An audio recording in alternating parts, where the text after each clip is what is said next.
Wait, what time? Wait, where are you right now? I'm outside, Daddy.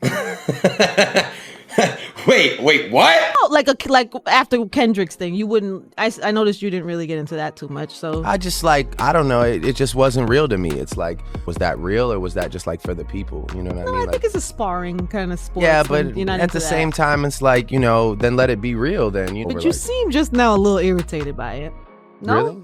Like, I don't know if it was worth it, because there's a lot of people that were mentioned that I feel like can't really go back and fuck with that guy after that. You know what I'm saying? How crazy is this beef? It never ends. Well, this beef is going on forever. Beef with the wrong. Yeah, that's the wrong guy. Filed a lawsuit for defamation against Universal Music Group. Man, I swear every time I think the Drake saga's over, something wild pulls me right back in. I had already put this whole legal mess with Drake and UMG on ice. Figured everyone was tired of hearing about contracts, lawsuits, and who's suing who. But just when it seemed like the drama was collecting dust, boom! A federal judge stepped in and flipped the whole table over. That's right, Judge Vargas just dismissed Drake's case completely. No trial, no years of back and forth nonsense, just done. Now, let me break it down, because this story has layers thicker than OVO merch drops. Drake was actually going up against his own label, Universal Music Group. Yeah, the same machine that helped make him one of the biggest artists on earth. He was accusing them of pulling some seriously shady moves behind the scenes.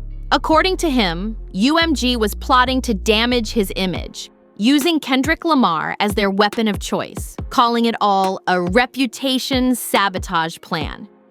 Drake's theory? He was about to renegotiate his contract, and suddenly the label starts boosting Kendrick's name and letting shots fly his way. He filed a petition against UMG. He claimed the label used dishonest tactics to increase the number of listeners for Not Like Us. He also filed a petition against UMG alleging defamation and claiming that the label could have stopped the release of Not Like Us, which the rapper said falsely accusing him of being a offender. This just lets me know Drake don't understand culture, because Not Like Us, it is a cultural identifier for a whole coast. One day, California is gonna change their state motto to Not Like Us. Drake felt like the main character in The Social Network, thinking, they built this empire on my back and now they're turning on me. But here's where it gets ironic. Drake wasn't exactly innocent in this beef. For years, both he and Kendrick were throwing lyrical punches and slick disses at each other like it was a championship match. Fans ate it up, of course. Hip-hop thrives on that tension, that competitive spark. It's part of the culture. At one point, it actually looked like Drake wanted peace. He tried to make that happen with a supposed collab featuring himself, J. Cole, and Kendrick, like some unity in hip-hop kind of move. But that dream died quick. Kendrick curved the offer, J. Cole and Drake fired back on first-person shooter, and that was it. The gloves came off. Then Kendrick hit back with Like That, reminding everyone that this wasn't about friendship. This was about dominance.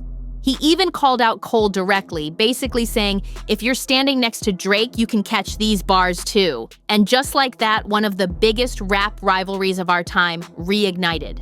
Again. Now, let's be real, Drake's image took a major beating after that whole situation blew up. People everywhere were clowning him online, remixing his name, and turning those jokes into full-on dance trends. You couldn't scroll 2 seconds without seeing someone doing the PDF shuffle. Wild stuff. And if there's one thing we all know about Drake, it's that his reputation is his crown jewel. Once that starts cracking, he's gonna move like a man on a mission. And it didn't help that the embarrassment kept stacking up. The Grammys, the Super Bowl, all those big industry moments turned into quiet reminders that the laughter wasn't dying down anytime soon. His peers were out there smiling for the cameras, but everyone knew they were whispering behind the scenes. You could practically feel Drake's frustration boiling over. So what does he do? He hits back, but not in the booth. Nah, this time he went full courtroom mode. The internet started calling it the most dramatic legal meltdown in hip-hop history. And honestly, they weren't wrong. Drake accused his own label, UMG, of running a secret operation to tank his name, claiming they pushed Not Like Us with bots, fake streams, and even radio payola to make the song look like the biggest record on earth. Basically, he said they used Kendrick as a weapon and the system as their ammo. And get this, Drake even said the track was defamatory and dangerous, like the lyrics alone could put him in harm's way. Which is wild, considering he's been playing the mob boss role in his own songs for over a decade. What really turned heads, though, was the hypocrisy. Just a few years ago, Drake was out here defending creative freedom, saying lyrics shouldn't be used against artists in court. But suddenly, he's the one dragging another rapper's lyrics into a lawsuit. That had fans scratching their heads big time. Because if Drake had actually won this case, it would have flipped the whole industry upside down. Imagine, every diss track, every emotional verse, every angry lyric could be dragged into court as defamation. That would have killed half of hip-hop's creative energy overnight. So yeah, while Drake thought he was protecting his image, the move just made him look more desperate. Like the guy who started the fire but got mad when someone else turned up the heat. Drake just lost his lawsuit against Universal Music Group and officially takes another L from Kendrick Lamar. But I think what Drake kind of got himself into is that Universal's like, not only do we just give you the whipping in court, now we got to really humble your ass, because we can't have you in the position where you think you could just willy-nilly go ahead and file some type of civil suit that kind of fucks up our business. So I definitely do believe UMG is going to be looking at how much money they had to spend here. They're going to look at that to say, Drake, one way or another, we gonna get that money back from you, brother. From the jump, this whole lawsuit was a losing game for Drake. Everyone who knows how defamation law works could tell this was a long shot, especially for someone as famous as him. When you're a public figure, proving that words actually damaged your reputation is nearly impossible. The spotlight comes with smoke, and Drake's been living under that light for years. To make matters worse, Drake's own lyrics didn't exactly help his case. In his clapbacks, he went straight for Kendrick's home life, throwing shots that were personal and messy. He rapped about Kendrick's wife, Whitney, accused her of sneaking around with Kendrick's friend, Dave Free, and even hinted at a secret child. Yeah, he went there. So, while he was claiming defamation, he was also dishing it out like it was an all-you-can-eat buffet. Judge Vargas didn't miss a beat either. In the official ruling, the judge basically said, "Come on now, anyone listening to these tracks knows they're just lyrical warfare." The court pointed out that battle records are filled with exaggeration, jokes, and wordplay. It's part of hip-hop's DNA. The average listener knows these bars aren't sworn testimony. They're entertainment. And the judge even mentioned the elephant in the room, those uncomfortable rumors tied to Drake's name over the years. The ruling noted that references to his questionable friendships with younger people weren't random. They came from public chatter that had already been circulating online. One example even cited that old situation with Millie Bobby Brown when she was 13, a friendship that fans have debated for years. My adult crush. He's not my crush. Okay. Let me get that straight. He's like a brother. He's a brother. I met Drake in an Australian hotel. I was touring, and he was touring too. And honestly, his managers just came up to my dad and said, "Drake loves the show, come to a show tonight." And I was like, oh my goodness. And my dad, honestly, was on T-Mobile, I was on the phone to T-Mobile trying to get us Wi-Fi for Australia. He was like, "I don't know who Drake is." And I was like, "Are you joking me? Drake? He wants to see me?" And I was like, okay, we're going. So I got my outfit prepared, I went there, and he was such a fanboy, and I was such a fangirl that honestly we text all the time now. He helps me with everything, like just life lessons. He's amazing, he's a great human being, and we went to dinner afterwards, and we had dinner the next day, and then we met in Sydney. Hotline Bling is one of my favorites, or Passion Fruit, or... You know there are some songs that I didn't actually know that he was in, and then you're like, that's definitely Drake's voice. And then his new one, she said, "Do you love me? I tell her only for..." Oh, that's such a good song. Passionate from miles away, passionate from miles away.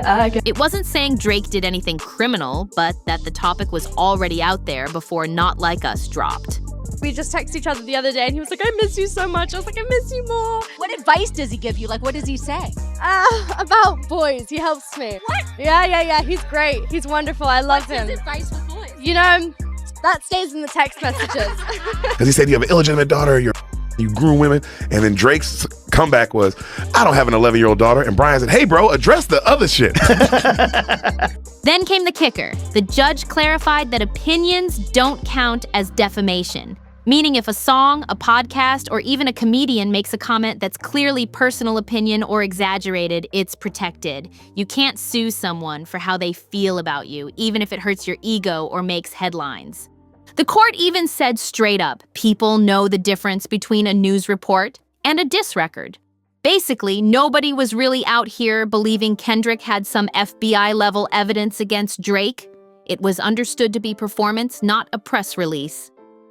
But that last line from the ruling hit hard. In 2025, too many folks treat podcasters like journalists and gossip like gospel. And when that kind of mindset meets celebrity drama, things can spiral way out of control. This is where things took a wild turn for Drake, like really wild.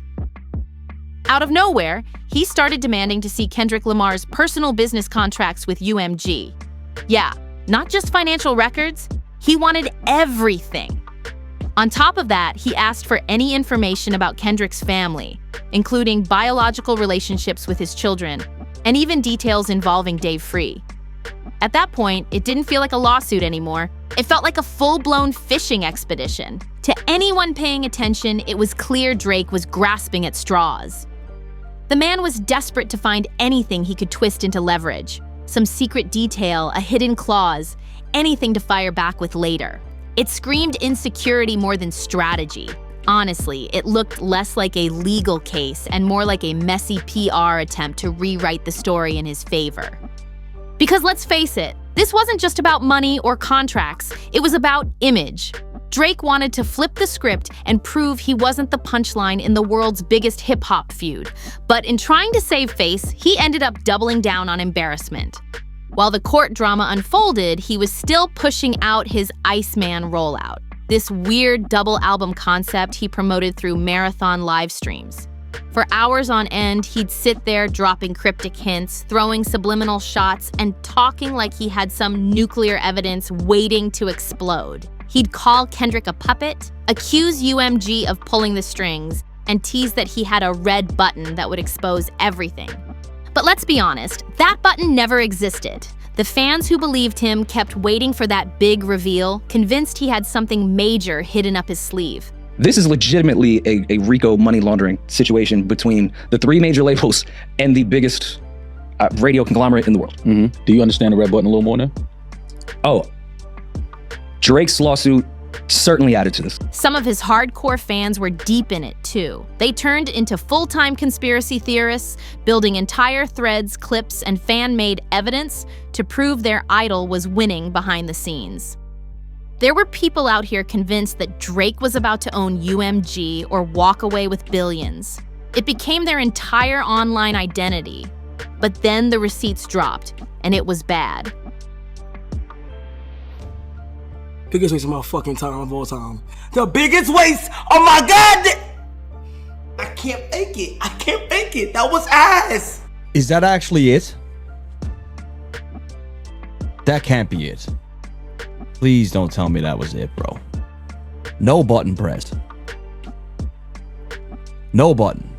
Nah, that was like very, very disappointing. Like I was actually told that this was gonna be a red button. So either someone's fucking with me, but either way, at the end of the day, I'm never putting anything else out again. That's disappointing, man. All that build up for nothing.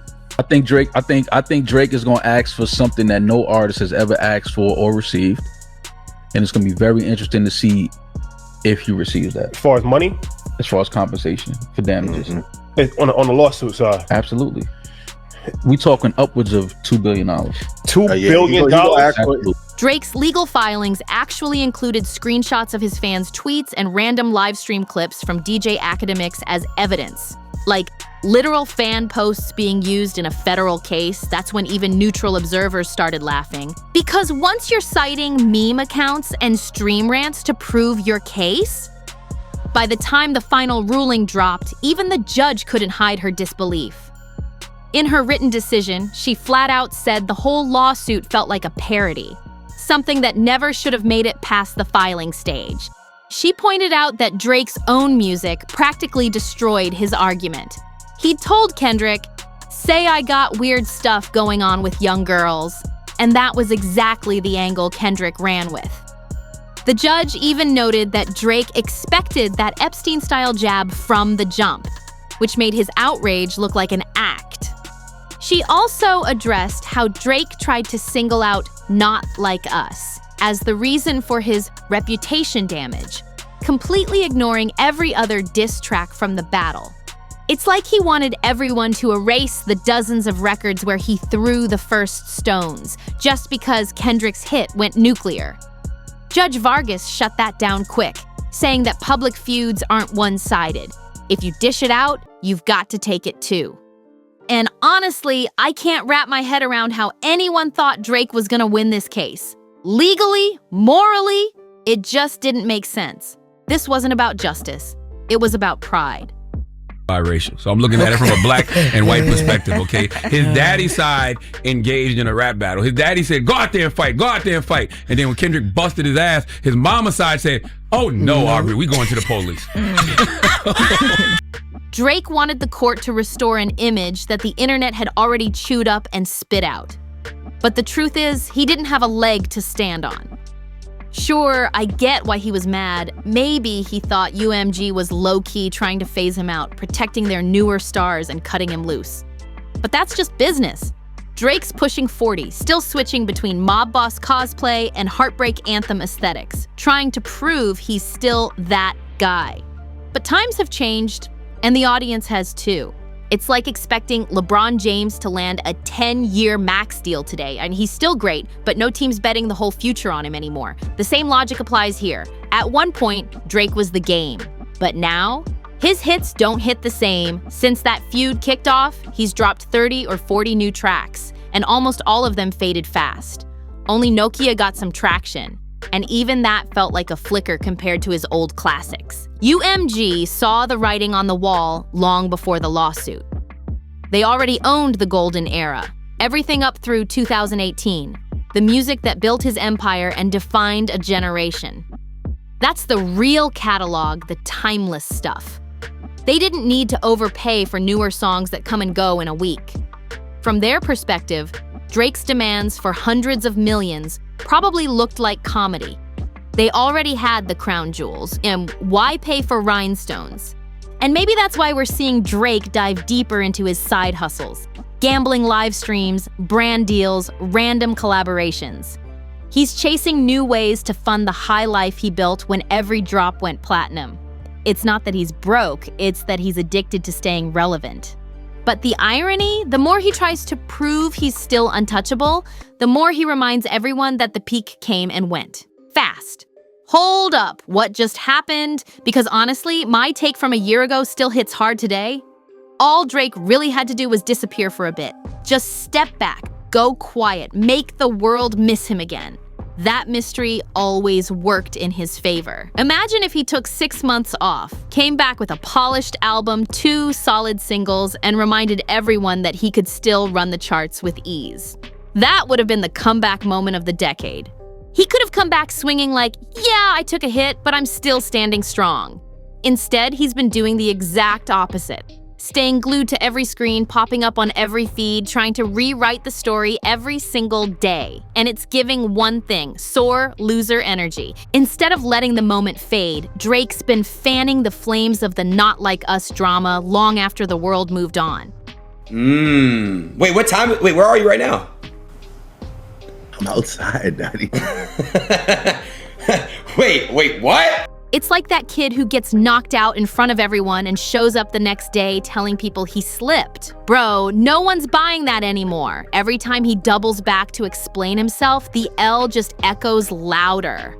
And now, with this whole Iceman rollout, it feels even messier. The album's been teased for months as some sort of grand reveal, like he's got a secret weapon that's about to flip the industry upside down. But let's be real, that red button he keeps talking about, it's never dropping. Fans have been waiting for that mythical moment, that huge expose that'll clear his name, and it's just not coming. The craziest part? This lawsuit was supposed to prove his power, but it ended up proving the opposite. It showed how far he's willing to go to control his image, even if it means dragging art itself through the mud. Because suing over a diss track? That's not hip-hop. That's ego management with a lawyer on retainer. And now, after all that noise, UMG still holds every card in the deck.